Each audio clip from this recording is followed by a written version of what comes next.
We are back at it again with another episode of True Capacity Talks. And today I have Miss Abby Hill, MS, RD, LDN. Let's go, baby. This would be the third individual that I've had on the podcast that is an RD, which is a beautiful thing because I don't see podcasts out here popping RDs left, right, and sideways at all. So I'm excited for this. First and foremost, how are you doing today? And thank you for making the time. Yeah, thanks for having me. I'm doing great. How are you doing? Doing well. Let's kind of dive into how you got here, right? So Yeah. can you walk me through, right, some educational background of how you even got to the place where you were motivated enough to pursue an RD? Because it's not a 2-year process, right? It's No, not a career in nutrition and dietetics is not just like today I want to do it, tomorrow I'm there. Like, how did you get here? it's a great question. It was not a very straight path. I got interested in nutrition in high school just from I was an athlete.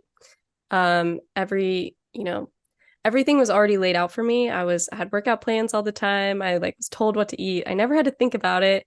And then I started just having some health problems and realized a lot of them were linked to what I was eating. And so when I'm interested in something, I just obsessively research it. And so I kind of started obsessively researching nutrition and that sort of field. So I thought, maybe I can make a career out of this. I'm trying to figure out what I want to do with my life. Senior year of high school, everyone's asking you that question. So I ended up doing an internship, kind of like a shadowing internship with a sports nutritionist at Wake Forest University in North Carolina with their football team and loved it. It was super fun. Said, this is something I could do with my life. So I went to college and completely changed my mind because the the path was not super straight and it was very confusing and nobody really had it all laid out of how do you become a dietitian. And I didn't know that many dietitians, so it just made more sense. I went pre-med and was looking at going to PA school or pharmacy school. Um, had a kind of moment in undergrad of this is not what I want to do at all. It was a little overwhelming just hearing the scope of practice that I was going to be expected to know after like 2 years of school. And also the fact that they don't talk about nutrition at all. And I knew that that was what I was actually passionate about. So decided I was gonna stick to what I wanted to do and figure it out, even though it wasn't, here's all the checklists of everything you have to do to become an RD. And the guidelines were changing. So now in 2024, you have to have a master's degree to sit for the RD exam and become a registered dietitian. So I got my undergrad in pre-med, and then I moved down to Georgia and I had to go to an accredited university, which was Georgia State. And I went through their coordinated program, which means I did all my internship hours. So you have to have 1,200 internship hours, supervised practice hours through an accredited program to sit for the exam after you have your master's degree. And so I did that at the same time as my master's and then graduated, studied super hard for the RD exam, and I just passed it last month. So here I am. Here you are, quick out of Yeah. the gates from passing. So you passed the national, and then did you have to do state licensure too? So state licensure is really just for taxes. It's different every state. So I am state licensed because it's a requirement in Georgia, but it's really just once you pass your federal registration exam, Mhm. you just submit that to them and pay for your state license. So some states don't have a state license. Some states it's different. It's a different process, but you don't have to take another exam. It's just one in. So yeah, Makes sense. And yeah. now you go through all of that, right? You go to Georgia State for the MS. Um, why are you staying in Georgia? That's a good question. I actually really didn't like Georgia when I first moved here because I'm Uh-oh. from North Carolina, like the Uh-oh. mountains of North Carolina. Okay. Love being outside, love hiking and all that. Mm. And when I moved here, someone asked me to go hiking with them. and it was just a walk through the woods. And I was really sad about how flat it is, which everyone who's from somewhere that's actually flat makes fun of me for saying that.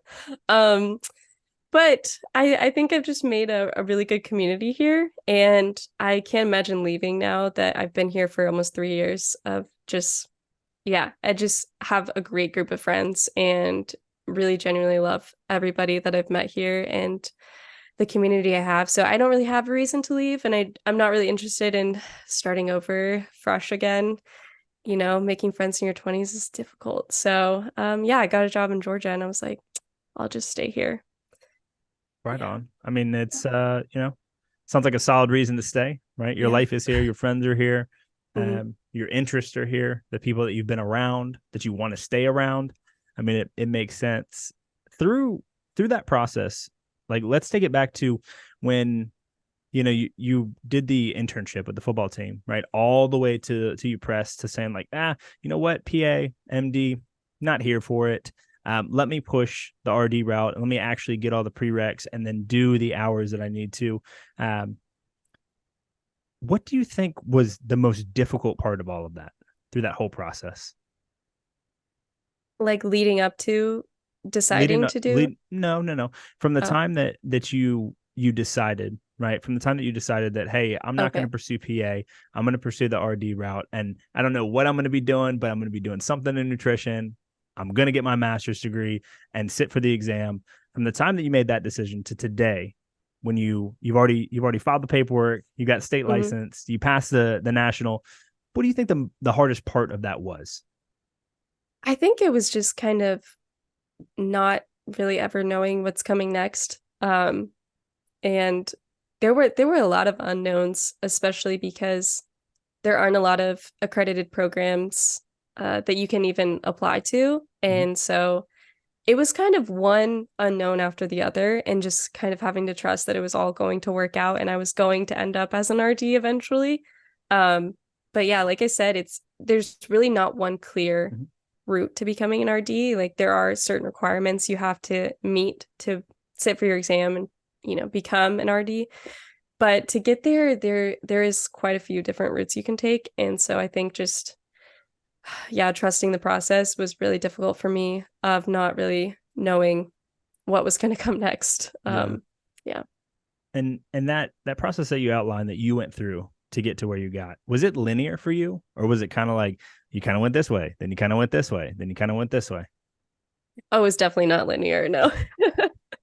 Yeah. Out of undergrad, I applied to three or four different programs. And I got into a few, but I had already moved to Georgia, Mhm. just because I didn't want to move back home with my parents after undergrad. I graduated in December of 2019 or 2020, and so I was like, I'm gonna move to Georgia, and hope that I get into Georgia State, even though I wouldn't know until the summertime. So yeah, it was kind of just, and then I got into a different program, had to decide if I was gonna move again or if I was gonna stay, take a risk with maybe not getting in.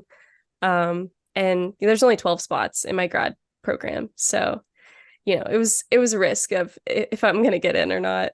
Um, and yeah, and then even throughout school, there was a lot of ups and downs and hiccups. I'm like, am I going to make it? I don't know if I'm going to get to the other side, but yeah, definitely wasn't linear. Yeah.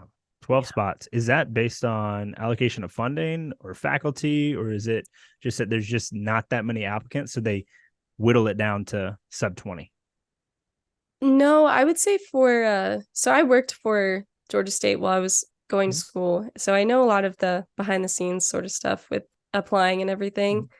Mhm. My class, I want to say there were 60 to 80 people that applied and 12 spots. They keep it to 12 because of faculty, of uh, just kind of scheduling the availability of preceptors to be able to take us all at the same time to do all of our internship hours and everything. So to keep the program good quality, they keep it down to 12 spots. Yeah. So I that they think the don't class above me has more people, but yeah. really, it sounds like they're in a position where obviously they want things to run smoothly. They don't want Mm. anyone to get a shitty experience. Oh, by the way, Um, you can say whatever words. I don't know, Okay. if you're a sailor or what have you, but if you are a sailor, let it rip as much as you'd like to, or you're comfortable with. Sounds good. We don't beep things. This is not a kid friendly show. This is adults only. Okay, So do what you want got to do it. there. I thought I should have made a note of that before, but it sounds like Georgia State's program. But would you say it's pretty reputable nationally? Oh, definitely. Definitely. Because I know like this much about it. Yeah. Yes, I it's not number one in the country. I want to say that it's up there though. I found out about Georgia State because it was one of the top schools that Mm-hmm. I could go to. Um, so it's a wonderful program. It really is. Yeah, they're on the up and Yeah. up with a lot of things. I mean, their law program has gone through the roof too, Mm, where they used to not be able to touch UGA. Now they are okay. very. I mean, Georgia State is a very reputable school to go to law school, and they have Interesting. a nice accelerated program, right? And also pulled back program for people that are already working professionally. So it's like it stretches out an extra year. Then you can go at night instead of going during the day. It's a heck of a school that's kind of been on the come up. New Yeah. funding, new graduates, a lot of job placements. So I'd have to assume that the MS is also probably in similar vein. Like they're improving, they're continuing to grow there. Um, when you were preparing for it was just a national exam, right? No state exam. You just submitted paperwork. Yep, just the national exam. Okay, Mm. national exam. Now, if you had to compare that to like let's say MCAT or Step 1 or Step 2 of boards for MD or the PA entrance exam or like a GMAT or something like that, where would you put it in difficulty? Um, to be honest, I mean it's definitely not as difficult as like the MCAT would be. Mhm. I mean, I took the GRE for grad school and I thought that was really easy only because Okay, standardized testing for me is like smarty pants. Okay, it's I see just you. you have to know how to take the test. It really Mm. doesn't have anything to do with, if you know the Yeah. information on the test. Um, it was one of the most difficult exams I've ever taken. And I'm a good test taker. I was shaking the entire time. I mean, there was a lot of stress around it, but um it was very difficult. I think just because comprehensively you have to know so much information. Mhm. Even like over the 2 years of going to school, like grad school, you have to know more than what they teach you, and you have to learn it in a short amount of time after you graduate. So I don't know if I could rank it with the other ones because it's so different. Mhm. But there is so many you have to know management skills on there. You have to know food service operations, but you also have to know biochemistry and macronutrients, micronutrients, pathways, like so many things, deficiencies, lab values, like P yeah, scores and there's stuff. e-scores. P scores. Oh, not really. Hmm. You'll have a lot of information if you got to do all that. I mean, It's that sounds it's like a a lot. lot. It's a lot. It is a lot. That sounds like a whole Yeah. lot. So you graduated in December, right? And you took it what in like March, April? I graduated undergrad in December Graduated of undergrad in December yeah, of of 20. 2020. When did Yes. you I did you finish your MS at the end of 2022 or like beginning of 2023 or like somewhere recently? Yeah, I just finished it in May of 2023. Got it. Got Mm. it. And then how long do people usually go from graduation to sitting for the exam? It really depends. You have up to a year, I think, Mhm. to take it.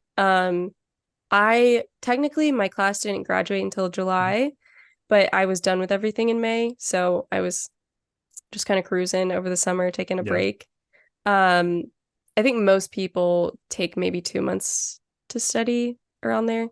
Now, is that Um, something that you use something like Sketchy and like these other big company like study test preps that are very well known to get ready for that, or is it more running through problem sets? Is it more like case study work? Like what is prep for an exam like that? Because I know that even your just for like precision nutrition, right? That's run by RDs for someone to get a nutrition certification as a trainer, just those ridiculously comprehensive for someone that does not have an MS. Like very comprehensive to pass that. Okay, you have to know right, at least what the heck is going on. So right. I can only imagine that the national exam is redonkulous. Yeah, it is it is a lot of information. So I used Gene Inman, which is pretty much like the gold standard for studying for the exam. It's just a study prep that was created by this lady named Jean Inman.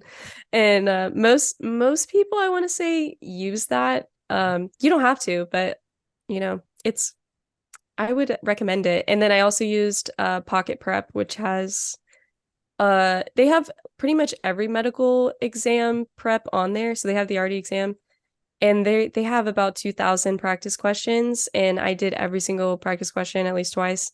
And then the Gene Admin has probably like 10,000 practice questions, and I did every single one at least once. But Damn. yeah. So confidence going into that exam, 1 to 10. One, you absolutely knew that you were going to fail. 10, like there's no way that I don't do very well on this. Where were you at? Oh, to be honest, I did not feel confident at all, even though I'd studied so much. Really? Why is that? I think you just don't know what to expect. I think Mhm. my confidence level was a lot higher just because I'm a little arrogant about things like that sometimes until so I was the fourth person in my cohort to take it. So there's 12 Mhm. of us. And one of my best friends did not pass. And I think and we were kind of on the same level all throughout school of just academically, we were always kind of hanging out. And so after that, I felt a lot less confident. Just because some people before who had taken it had said it's really generalized. If you have studied with this study material, you'll be fine because that's way harder than the test actually was. But there's so many questions that it pulls from that you could have a super specific exam and someone else could have a super generalized exam. So you just don't really know what you're going to get. So going into it, I was really nervous and I was not confident that I was going to pass. Damn. But you did first try, right? I did pass first try, You did yes. pass first try. Let's go. How long does it take for you to get results back? Is it like a month, 2 months, No, couple it's weeks? immediate. It's immediate. Wow. They tell you on Yeah. site. Yeah, they don't even tell you. You have to click through a 7 question survey and then it pops up with your result. Is it on the computer? Like Pearson It VUE is. kind of Yeah. vibes? Like hmm you've got a proctor and you've got a timer and you're sitting there. So it's on the computer in like a testing center, or is it at the university? Yeah, I had to go to a testing center in Atlanta, which was a very interesting experience. But there's so people are taking all sorts of exams around you, and you're just in your little cubby taking your exam, and you get your results back right away. Yeah, that seems to be Yeah. how like those Pearson VUE and then the other I guess it's like Khan and Kaplan and what have you. They have those sites in East Point and at universities, proctors, where someone next to you could be taking everything just about but the LSAT, because the LSAT is taken by itself. Right. Everything else, it seems, is kind of like, hey, you might be going into the military, taking the ASVAB. You might be going into law enforcement, taking another battery. You might be going into something else, trying to take XYZ. Yep. So you go in there not too confident because your homie didn't pass. Now, Right. is there remedial steps that you can take? Is it like a 6 month wait period, a 2 month wait period, a year for you to retake it? So you just have to wait 6 weeks to retake it. You can take longer than that, but you have to wait at least 6 weeks to retake it. And I mean, I'm confident she's gonna pass it the next time just because you know what you're going into the second time. Yeah. Um, but it's not super uncommon to not pass. I think the pass rate, I might be wrong about this. I'm pretty sure it's only like 70% or something for the first try. So yeah, it's it's not super uncommon, but passing the second time is kind of like you're gonna pass the second time, Yeah. Yeah. I mean, it seems like if it's 3 out of 10 don't pass first time, most people are going to get it on the second, especially if you finished your MS. Like it's one thing if you had a rocky time to get through, but if you didn't have a rocky time, I mean, you should be in a position where if you solely focus on studying for 6, 12, 24 weeks, you should be able to pass. No?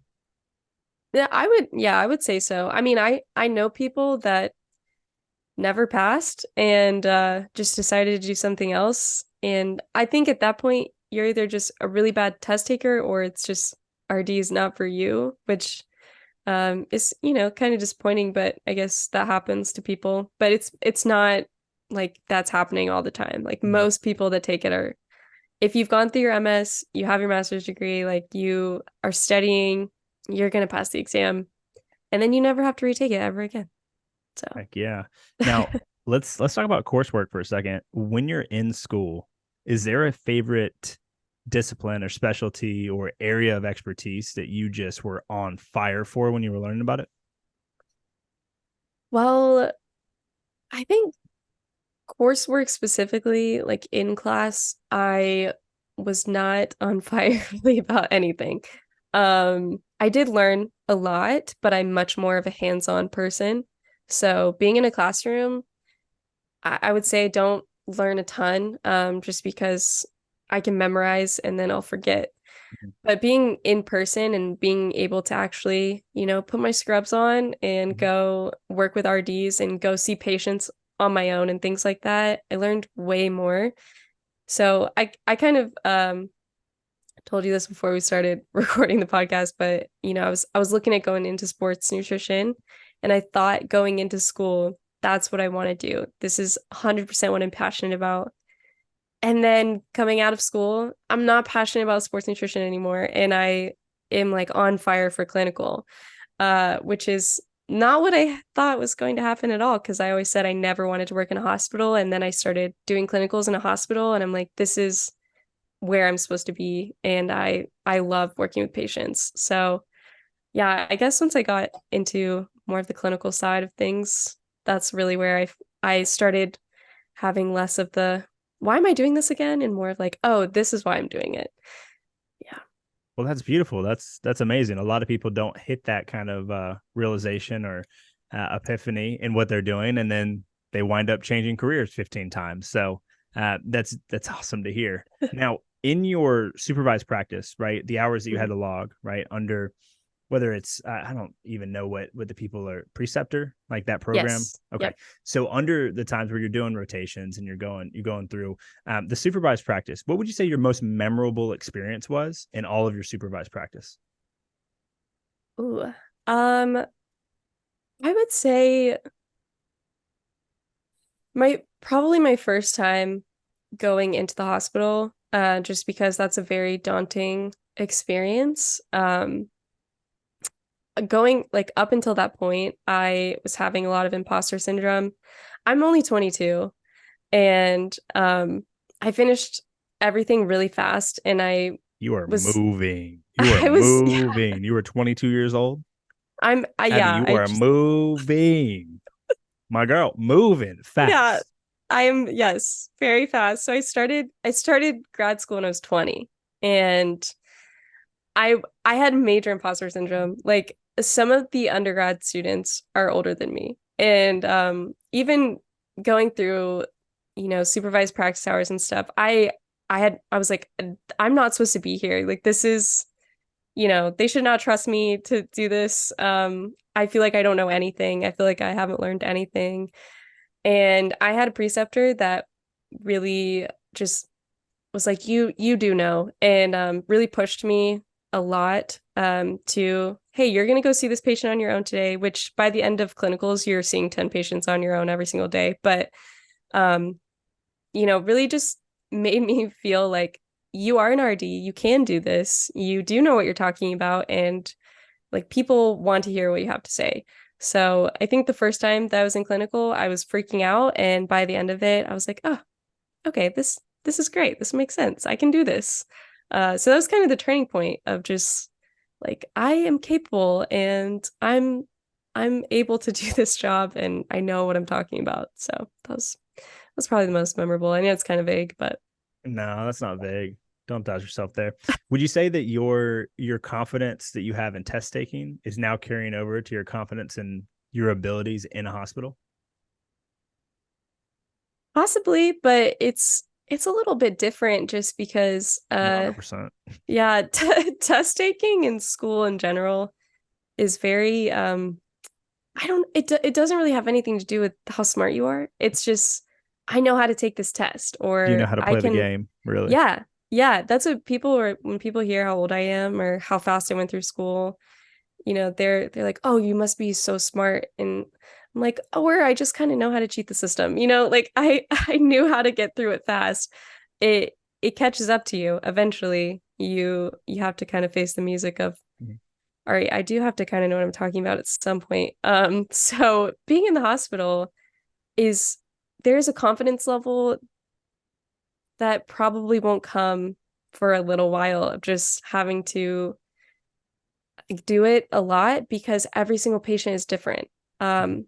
And you do have a lot of, repetitive education on acute care floors and things like that with heart failure and diabetes. And, you know, I would say most of us don't love doing that because it's so repetitive. But um, on like the ICU floors, there's every single tube feed, every single, TPN patient, there's an IV feed is going to be different, and you're going to have to work with pharm to make sure that you're not overfeeding, you're not interacting with, the medications they're on, or that you're doing the best thing for the patient because it's going to be different every single time. So it's a little bit, it's a lot of bit different of just, every case is different, and you have to know how to work the puzzle and work with the rest of the healthcare team to make sure that you're giving that patient the best care that you can because it's going to be different than everybody else's. So, Heck yeah. I'll follow up on that. What I was really trying to get at was, do you think that you possess the same level of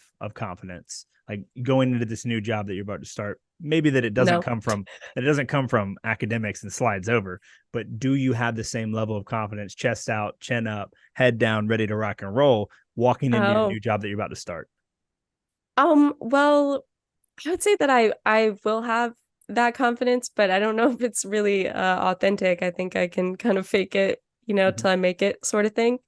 Um, but I will say that's probably one of my strengths is just kind of being able to fake the confidence of, hey, I can do this, until I figure it out.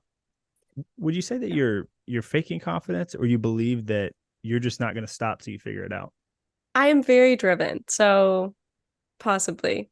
So That's probably the second probably, one. yeah, that's Like, probably hey, more likely. I'm not quitting. I'm gonna have to not be here. I'm not quitting. I'm gonna figure this out one way or another. Yeah, yeah, Heck that's yeah. probably true.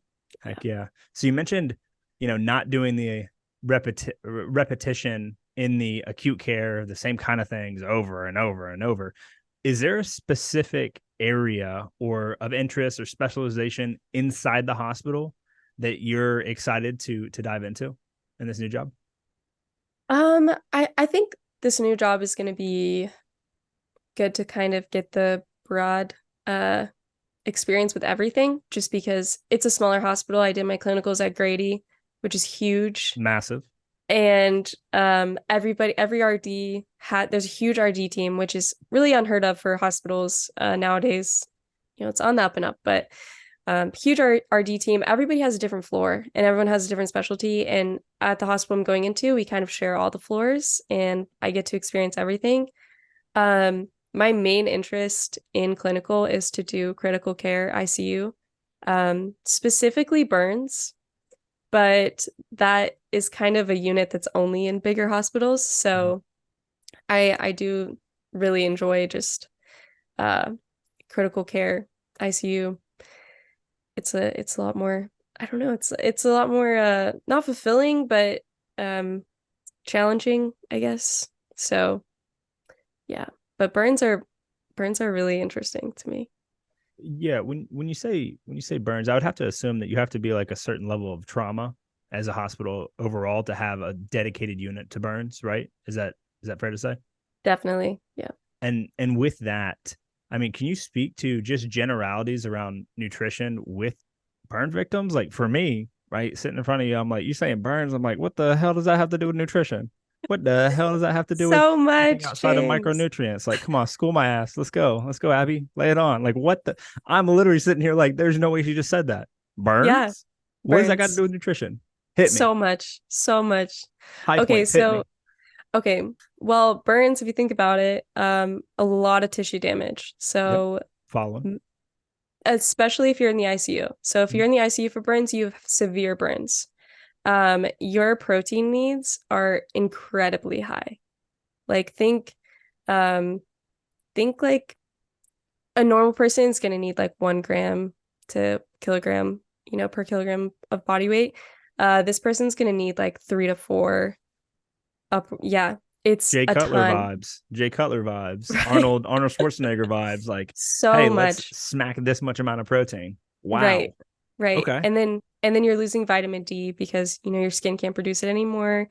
Electrolytes are really important. Fluid resuscitation is huge. Whoa. And especially if somebody is severely burned and they can't actually eat food, a lot of times we can't meet their protein needs solely on a tube feed because it's just not possible. Mhm. So there's just this little kind of puzzle that you have to figure out of how can I just give this person as much protein as possible. So yeah, it's very fascinating, and nutrition has everything to do with burns. Everything. That's wild. You But cannot heal a burn without nutrition.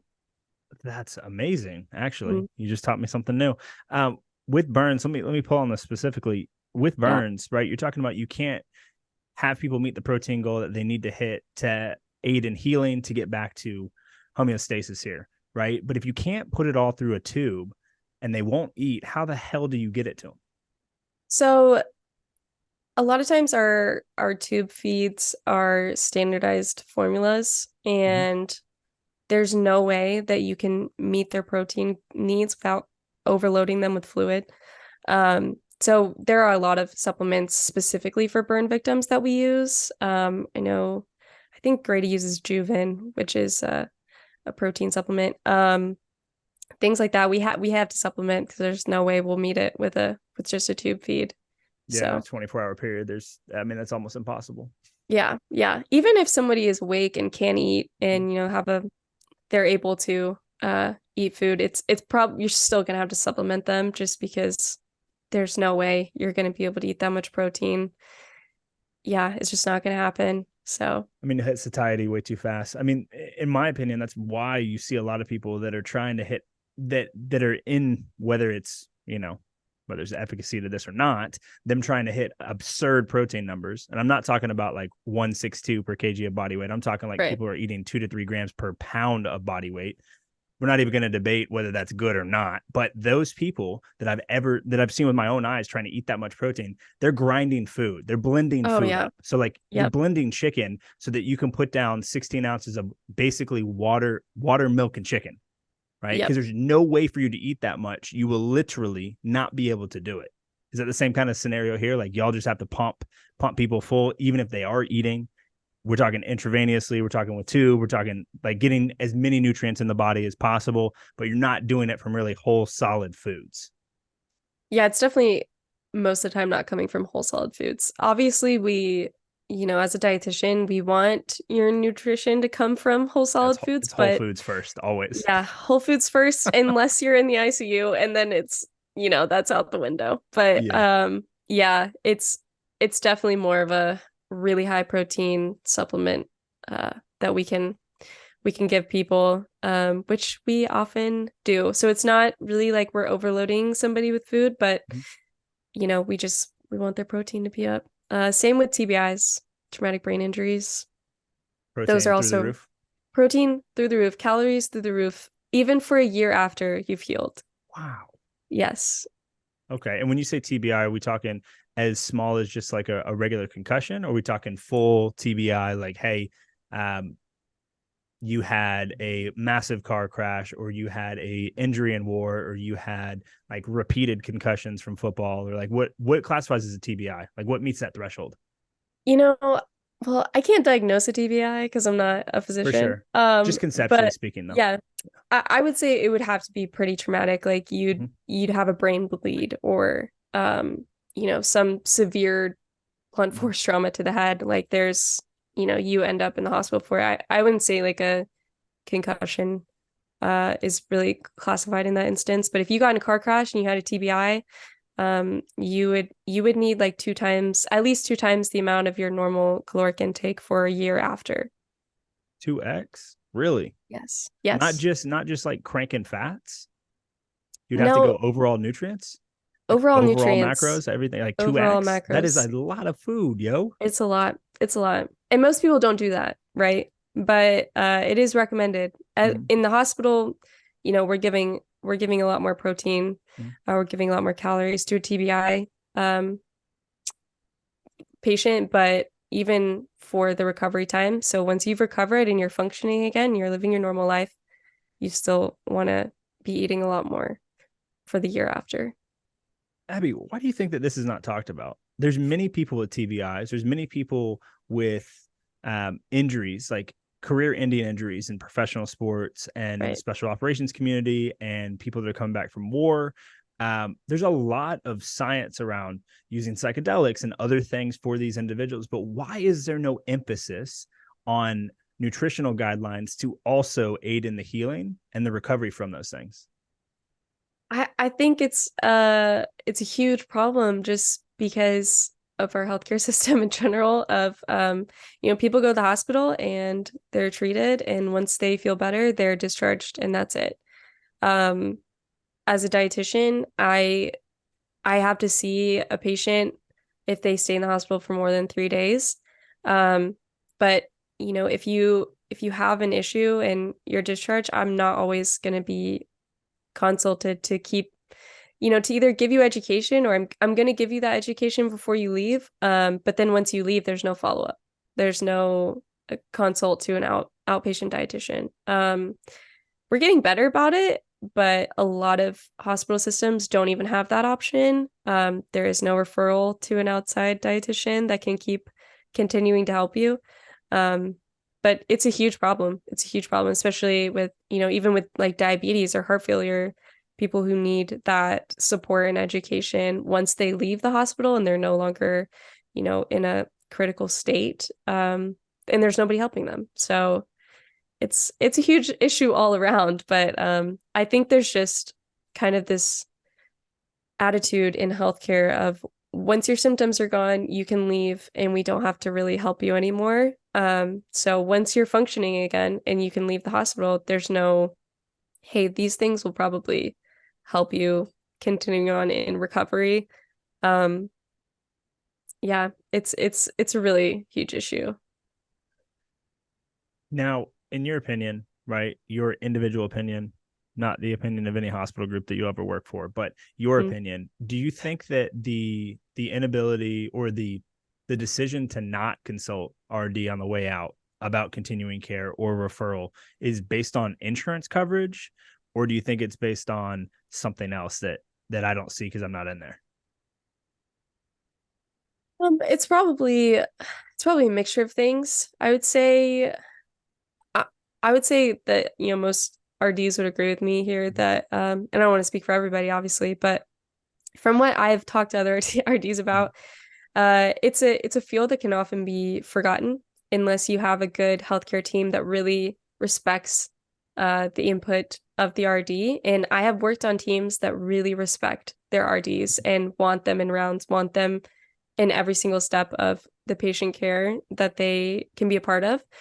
But I've also worked on teams that are kind of like, all right, yeah, you want to add anything, food girl, like um, it's it's just I think it's a lack of understanding of really what we do and what we can do, and also understanding that nutrition is really important for preventative care and recovery care, um, not just in the hospital. So I would say, it might be an insurance thing. I think it's more of just kind of like out of sight, out of mind. Like of course, we have your medications ready. You can go. Like we don't need to consult anybody else about anything. So if you don't Yeah. have a good physician that's gonna be like, wait, you need to talk to nutrition before you leave, then they're probably gonna be forgotten about. Yeah. I think you also said something very interesting that I think a lot of people will skip over and not hear you with what you just said. Um, it's reactive. It's, when someone's in a hospital, when they're there right then past the 72-hour mark. Healthcare in and of itself, right, in the Western model is reactive. Mm. Very few people, except for those that have tons of money or want to claim to be biohackers or whatever else, do extensive preventative care. Like, I don't know about you, but most people that I know that have even great health insurance, they're not doing much preventative, right? They're doing Right. the regular physical a year because they have to stay active on their health insurance with whatever company they're working for. But outside of that, like outside of regular blood draws, right, with their physical, right, to just look at LDL, HDL, like a few other things. Like let's take your blood pressure. Let's do this. Not really looking at a ton of other things, right? There's not really an insistence on, no, I want to actually I want to understand my testosterone. I want to understand, like, as a male or a female, I want to understand my hormones. I want to understand my cortisol. I want to understand all of these other things. So then when you are seeing someone in the hospital, you might be the first person that ever said anything about nutrition to them, Oh yeah. outside of a Yep. doctor telling them to stop eating carbs or stop eating fats, or, that McDonald's is a great choice if you just eat this side of it. Like, I mean, I get what people are saying, right? And like, is this a better option than this? Sure, right? But is that the best option? No. I think it's very interesting, though, that you say that, because I think a lot of people just forget around anything that it's all reactive. It's all reactive. You only have the ability to help someone if they go through an unfortunate act and they wind up in the hospital. Right. That's a problem. It is a problem. Nutrition is far more than just reactive care. And I didn't even know about the burns. I didn't even know about the TBIs. That's crazy. Super cool to Yeah. hear about. Super cool for me. That's a nice little schooling. But it would be also super cool if, general practice docs had maybe a referral. Maybe you don't have to put them on staff inside, but maybe you refer to someone locally. Maybe you refer to a hospital system. Maybe you refer to someone that people can see and use their insurance for, right? And see what's up there. Yeah. That's another really big issue too, because I think referrals are getting bigger, especially dietitians who are private practice, outpatient, have specialties. It's growing for sure, and physicians are becoming more likely to refer, but a lot of times insurance will not cover a dietitian visit unless you already have a disease, you already have been diagnosed with diabetes, or like pre-diabetic. Insurance does not cover you going to see an RD, which is Which is I can wild. help you. Yeah. Wild to me. Wild. I can help you not have diabetes. You're pre-diabetic. I can help you not reach that, but I'm not allowed to, insurance is not allowed to pay for you to come see me unless you already have been diagnosed with diabetes. And at that point, it's a lot more damage has been done. So that is wild to me, because even in the hospital, so many of the people that come to the hospital for the acute care floors. So if you have a heart attack, you have heart failure, you have newly onset diabetes, all of those are preventable through nutrition. And we don't talk about it until it's too late. Well, I mean, it's easier to just demonize cholesterol in one fell swoop. It's also easier to demonize, um, a lot of things there. It's easier to demonize and make it, oh, my A1C is up, right? My A1C is up. Oh man, my cholesterol is up. Why do I not feel good? Here's a medication for this. Here's a medication for this. But let's not fix the underlying problem that you drink too much and you don't walk. Yeah. And you eat a ton of fast food. Like, if we cleaned up the 2 or 3 things that are in there, we probably would be able to get off this medication, right? Maybe you walked a little bit. I'm not even talking about resistance training. I'm not even talking about hitting, tons of lifting weights. But how about you walk 6, 8, 10,000 steps a day, less than an hour walking, and maybe stop drinking so much, and maybe stop eating out every single meal. We might be able to get rid of these 2 medications. No? Yeah, probably so. Might make a little bit too much sense, but I think it's unfortunate to hear. I think it's fortunate, one, to hear your perspective that you're on the side of preventative care, especially stuff that we can avoid by literally lifestyle intervention that would require someone that knows what the hell they're talking about helping map a lifestyle change, which is exactly in the wheelhouse of what y'all do. Period. End of story. It's not just hospital work. It's far, far larger than that. But I think it's unfortunate that that's not something that's paid for, that can be paid for by insurance. Very similarly to, if you want to go see a PT, right, a physical therapist, let's say you have like a low grade tear, right, and you want to rehab that to avoid surgery, you have to get a doctor to sign that you have the injury. You have to get a doctor to submit the paperwork that you have that and refer you to them, and then you get X amount of visits, right? And that to me is also wild. Like that seems ridiculous. You essentially have to get to the place where you tear it so bad that an orthopedic says you need surgery for you to really get taken seriously by insurance. Yeah. That's crazy. That's wild. That is crazy. Crazy. I want to kind of take a different tangent real quick on you Okay. specifically as an RD, and kind of what your development and what your career progression is going to look like.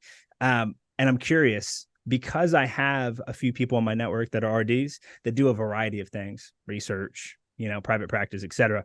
I'm curious how you, as an RD, like just past licensure, right, hopping into a new job, going to be pushing in the hospital. How do you plan on staying up with the latest research that comes out, right, and the developments in the space and in the science of nutrition overall, outside of formal education, like not CEUs that you have to do to keep your stuff current, but like you personally, how are you going to do that kind of education? It's interesting that you asked me that because that was actually one of the questions that they asked me in my interview. Really? Yes. Wow. Okay. I know. Yeah. I'm like, okay, I'm a flashback. Um, I mean, kind of what I was talking about earlier of just when I first started learning about nutrition Mm-hmm. and the effect that it, has it affects all of every single part of you, mentally, physically, Mm-hmm. even hormones, emotionally. Um, I just got really obsessed with it, and that's what I wanted to research all the time. So when I am passionate about something, I do really enjoy learning about it and obsessively researching it. So especially now that I'm not in school and that's not taking up all of my brain anymore, I'm Mm-hmm. like, okay, I have more space to kind of keep keep learning and keep researching on my own terms. So there's so much research that's being done, and Mm-hmm. I mean, this, like it's constantly changing. There's always something new about nutrition coming out, and to a lot of people that's scary, because they're like, what if we're getting it wrong? But um, at the end of the day, like that's really exciting to me that there's always something new that I could be learning about. And there's always new trends, especially with social media and stuff. Staying on top of that to, kind of be the voice of reason there. That sort of thing. Just yeah, it's exciting to me, which is why I got into the field in the first place of it's always changing and there's always something new that I could be looking into or researching. And I have to do that to be a good RD, Mm-hmm. to keep giving good recommendations to people, to keep treating patients well. I have to stay on top of all of the new research and trends and everything that are coming out. So Yeah. Now, do you think that you'll ever find yourself in a place where you're front running um some communication publicly, right, out there in the interwebs, whether it be through a blog or through a newsletter, through social media or YouTube or what have you, you breaking down new studies on nutrition? Do you think you'll ever find yourself in that position? possibly, I mean, I think there are a lot of good RDs that are doing that currently. So I think right now being a new RD, I don't really feel really super led or feel the need to do that just because there's people that are already doing it way better than me who have way more experience. But I do feel like being in the generation that I am, social media is huge and it's going to continue being huge. Like there's no stopping it. And there's so many people that are misleading people on the internet that I would love to be somebody who is actually leading people in a good direction, Yeah. which I know you're super passionate about as well. So possibly like in the future, I would love to do that. One of my friends who I went to school with is she already is starting her private practice. She has a website. She's doing social media. She's killing it. Um, I'm down the road, maybe when I'm a little bit more established and feel like I have things to contribute online, Ooh, there's the I'll get imposter more into syndrome that. again. I know. Not gonna let you get away from that one. You Um, know, when I Not was a gonna let you get personal away from trainer, that one. I Period. know. Go ahead. When I was a personal trainer, I did a lot more social media stuff Mm-hmm. and even nutrition stuff back then. I was still kind of, within my scope, Mm-hmm. giving more generalized recommendations. So I feel like from having that experience and then also, I had a travel blog for a while of just I know how to do it. Mm-hmm. It's just when do I want to do it kind of thing. I'm sure that I will end up doing that eventually, but Well, if I could press you on anything, it would be this, because I think that there are a large quantity of very capable and very smart and very well researched and well educated RDs in the world, but there's a small portion of them actually speaking. mm, there's 7 that I know on the top of my head that are international or nationally known in the RD world. Well, in really like the general online coaching, health and wellness space that have broken free from just being RDs clinically or in research. And I know them like the back of my hand because the people that are RDs that are in my circle always are sharing posts back and forth between the 3 of us with them. But if I could press you anywhere, it would be to not think that you don't know anything, and to in fact, maybe potentially put yourself in a position where you're leading the charge there, especially in the generation that you're in. And you and I are really not in a different generation. Let me make that very clear. I'm not 45, or 35, but I do think that there is so many people that know that it's not a one size fit all. And these absolutes, like you must cut out these food groups. You must only have this food group. You must only have this macronutrient. You must only have these products and these supplements and yada, yada. I think that, to the average person that doesn't have, like, let's say someone that doesn't critical think, which is a lot of people, right? If you really think about it, right? All over the place, people don't know how to discern, truth from opinion, from blended truth and opinion, because people don't even know the language and the vocab that anyone's even using. I mean, people interchangeably, as you know, use the word macronutrients and micronutrients. Yep. Interchangeably all the time, right? They also interchangeably use body fat with dietary fat. Those are not the same thing either, right? Like, I mean, come on now. We're talking about completely different things. And so if I could push you anywhere, it would be that you at 22 today, speaking the way that you're speaking here, having a hell of an interview, right? I'm very much enjoying this. You are very well spoken.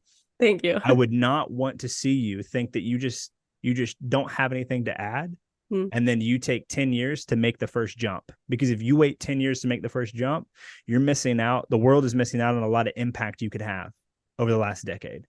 And so if I could push you at all, maybe you wait 6 months in the new job, but then you intentionally share things that would benefit people that are in the scenarios that your patients are in, that are in the scenarios. And maybe it's more niche, maybe it is more hospital. Like, hey, this is a bad situation to be in. But if you're in the situation, these are the general recommendations or the ways that you could go, or the things to keep in mind when you get discharged. Because who's out there? I don't know a single one of these RDs that I even follow that is doing, hey, post hospital leave and post hospital discharge recommendations for different types of things. I've never seen any of that anywhere online, ever. Yeah. Maybe it's a lane. Maybe it's not. Maybe you don't want to do it. Maybe you do. But I would just say that no matter what, you think about what kind of benefit that could be to the industry and what kind of benefit that could be to the world, because I think that it's something we're missing. Yeah, I would definitely agree. No, I appreciate that. I think that's some good insight. I think, sometimes we need a little push.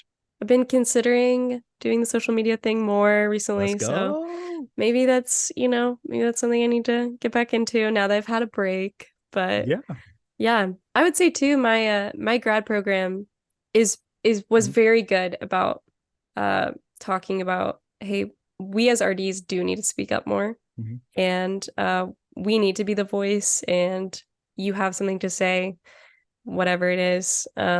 So even my program director loves being super controversial and I have videos on her Instagram that I've done for her of stitching people who say one thing that is not helpful and is not true, and saying, hey, this is what research says and this is what science says, and we should listen to this instead of what this person is saying. So, yeah, maybe this is what I needed, just a little push to do more on social media. Perhaps. I think also it would be really cool to see someone, well, actually, it would be cool to see anyone in any discipline of medicine do this, but most people don't admit that science changes, right? Unless it benefits them. And so it'd be super cool to see someone, especially on the RD side with nutrition, with, you have everyone that wants to play ideologue, right?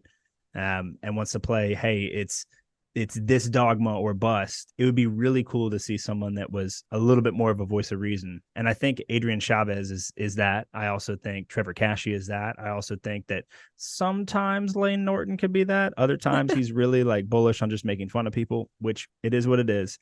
Carnivore MD has it coming, right? Paul Saladino has it coming. He makes grandiose claims and Lane rips him. So I hear you. Like, I get it. Like, got to get it where you got it, right? Whatever. It would be really cool, though, to see somebody that would consistently update. Hey, we've got new studies, and also breaking down the difference between an observational study and a meta-analysis. An observational study and different types of scientific directions that you can go, and the way that these things happen, because they're also interchangeably used. And an observational study and a meta-analysis are not the same thing. Right. And there's many terms that people get lost on. So it'd be super cool from someone on the outside that wants to see RDs take it up a notch, because I just don't think that there's more than 10 that I can even name, where I can name, 100 fitness influencers that are releasing solid things on how to work your biceps, how to get larger quads, how to, all this kind of stuff. But like, where are the RD promotion, like the health promotion side of it? I know less than 10, and I seek them out. And I know less than 10. So I think that for somebody that spends a lot of time trying to find people for podcasting and to send to my clients and to send to our TC people, and like, I just think it would be really cool. And so, if for no other reason than just to remind you that, like, you got it there if you can, right? I hope that was a little bit of a push. Yeah. No, I appreciate that. So yeah, when that is kind of on the direction that you've gone and on the RD side so far. That's kind of all I've got on that. I do have a question, and I want to respect your time here. I know we've been here like a little over an hour. Do you think, well, let me ask that a different way. I know obviously you think, RD should be on the side of health promotion, right? Not just reactive. They should be on the front end. But in what way do you think that RDs could best aid health promotion as it stands in the United States right now? I think what you were already talking about, just being the voice, because a lot of people don't even know what an RD is. They don't even know what an RD does. I think, one, kind of making that name for ourselves, being more on the front end of just making people more aware of what an RD is and how we can help them. But also, it's just education. Like, people just are so unaware, because there is so much out there that it's very overwhelming, and people get lost and they don't understand, or they've never heard anything about nutrition. Which the amount of people that don't know anything about nutrition it's mind-blowing to me. The amount of people I've met, like even you were talking about, that don't know what a macronutrient is. I worked with a football team, they're athletes, right? They're D1 athletes, and they could not name what the macronutrients were. They thought vitamin C was macronutrient. Like, it's mind-blowing. Just people just don't know. And so I think being on kind of more the preventative health promotion side of just being like putting yourself out there, being the voice that is going to say, hey, this is what nutrition is, and this is why it's important, and this is the basics of just understanding this is how you should take care of yourself, because everybody's going to eat food for the rest of their lives. So better figure out how to do it, and that's not from fad diets, it's not from cutting out things, it's not from extremes, or it's really it's a lot more simple than people think it is. So yeah, moving your body, things like that. Like, RDs have so much to give, and sometimes we just hide in the basement of hospitals and don't tell anybody about it. When we really are, it's so passionate about it, and there's so many things we could be doing and sharing with people to prevent most of the diseases that end you up in the hospital. So most of the things that people are struggling with that end up being comorbidities, right? That take people out. I mean, our number 1 through 5 killers, a lot of them are things that we should have a handle on, or could have a handle on. Right. So yeah, I think it's a massive opportunity, but you can't carry the cross yourself. You can't carry the torch yourself. It's got to Yep. be the collective, right? Right. So you make a decision to step forward might encourage other people or give people enough comfort to also step forward themselves and try to kind of forge the path as well. Um, it'd be really cool to see more health promotion, and from my point of view, it'd also be really cool to see more integration on the PT, like physical train, like personal trainer side and online coach with RDs, because I think that there's definitely a little, and it's not everyone, but just general animosity between different disciplines, based on some people thinking that any other discipline should not speak at all on another discipline. And you see that in DOs and MDs, you see that in PTs and chiros, you see that with massage therapists with them as well. And in my view, and I'd love your 2 cents on this, but in my view, I think we could all do a little bit more about learning about these other disciplines. And even if you don't give prescription, because it is out of scope, you have enough understanding to not say dumb shit. You know what I mean? No, I do know what you mean. Um, that's I think that's 100% valid. And I think I was talking to somebody about this yesterday, actually, about just how political healthcare is sometimes, with some positions are created just to combat other positions because doctors want more power than nurses and nurses want more power than doctors. And there's it gets really messy and it takes away from what it's supposed to be, which is supposed to be taking care of people and helping Mhm. people get better. So I think definitely learning about what other scopes of practice, what other people can do, and using them for that, and asking them questions. One of my favorite things about doing ICU rounds at Grady was that it's a teaching hospital and everybody works together. And there are some teams that are a little crazy and had some interesting experiences there, but for the most part, the healthcare team, everybody was working together and everybody wanted input from everybody else because it has to be a team effort. And even outside the hospital, like that's what it should be too. Um, so, I think we got a long way to go, but I think it's one step at a time. And I think the more that, people are educating on not only what they have to educate people on, but also what they do and what they have to offer, and what other people that have their position are also doing is so important. Like, what does an RD do? What does a PT do?